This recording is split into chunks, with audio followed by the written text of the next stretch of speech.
Defense Secretary John Healey is still refusing to spell out how the government will reach 3% of GDP on Britain's national security. Defense Secretary John Healey sparked frustration on BBC Breakfast this morning as he repeatedly refused to explain how he plans on funding a promised defense spend increase. Mr. Healey was accused of gambling his hopes on economic growth, which as of yet has not. Yesterday the government published its major strategic defense review, setting out the threats facing Britain and what is needed to protect the country from enemies like Russia and China. Part of the review demanded an increase in defense spending from the current 2% to 3%, while Keir Starmer has only committed to 2.5% by 2027.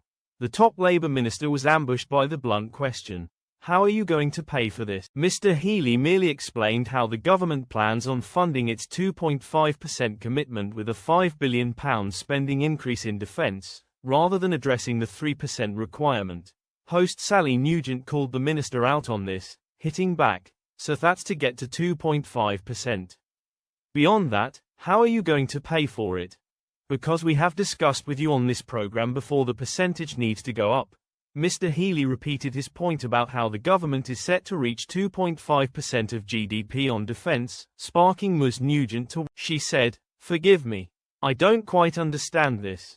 You're not saying how all of that is going to be paid for beyond 2.5%.